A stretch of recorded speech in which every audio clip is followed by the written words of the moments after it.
I'll be... yeah, the voice. Yeah, that'd be good. So I'll be asking you the question. Okay. Okay. And then you respond. Gotcha. What keeps me going in belly dancing? Mm-hmm. I mean, which is going to be... There's a million ways to attack that. The first thought I had was for a beginner.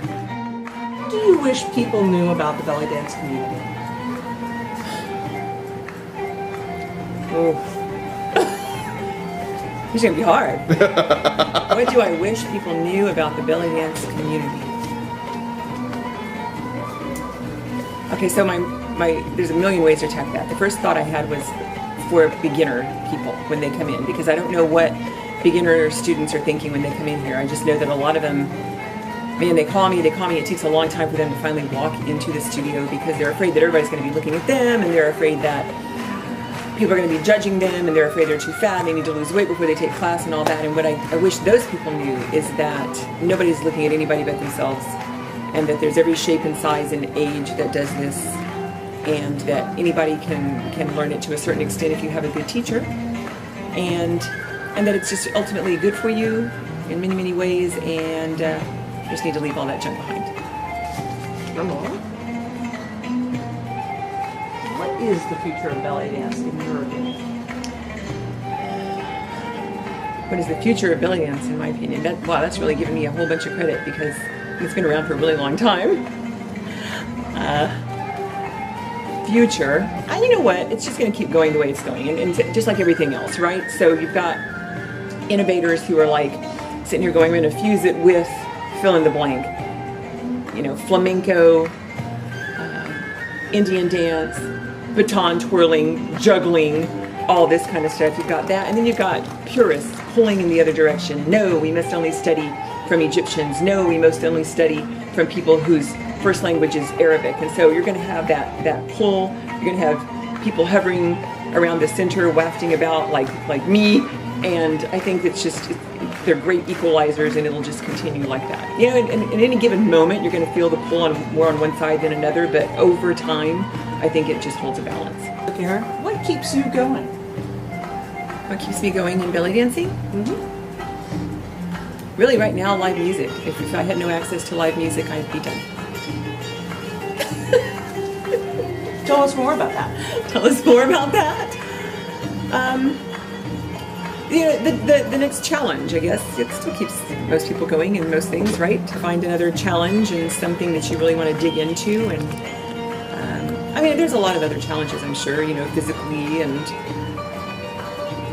fusion styles and new props and new instructors with new methods and all that kind of stuff. And I'm sure that's interesting for other people, but for me, really, you know, it's all led to wanting to get deeper into the live music. So for me, anything that I can do with live music, or if I can find a way to connect what I'm already doing to moving a dancer toward live music, that's what keeps me going. That's what I find interesting, and that's what I spend my time doing. A belly dance different? Me!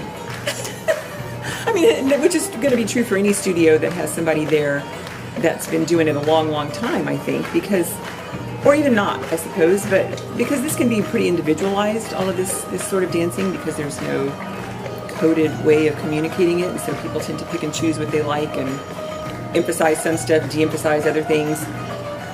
It carries with it then any previous dance training that instructor has had, blah, blah, all that sort of thing. And so for me, you know, it's ended up looking somewhat balletic, a little bit jazzy. It's going to show that always, because that's my training as a child. And then there are just certain aspects of it that I like. You know, I like a lot of isolations, and there are other things that I don't like as much, like the use of props. And so everything here at Caravan reflects my preferences. And, you know, again, I think that's true for every studio, rather. But, you know, yeah, that's me. Who is your ideal belly dance student? Who is my ideal belly dance student? Well, it would be somebody who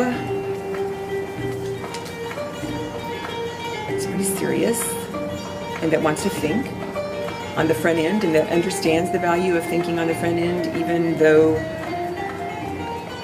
if she ultimately ends up performing, we all understand that you can't just be living in your head and thinking that hard. But in the beginning of anything, you've got to have theory, you've got to have technique and all that sort of thing. And so my ideal student understands that. My ideal student probably, it doesn't matter what her end goal is. That's really all there is to it. It's somebody who appreciates my methods, right? Somebody who appreciates understanding the tiniest components before moving on to the next thing. Not the person that comes in and says, I want to dance like Shakira tomorrow, or I just entered a talent competition in 2 weeks and I need to learn a full routine by then. Those are not my favorite students.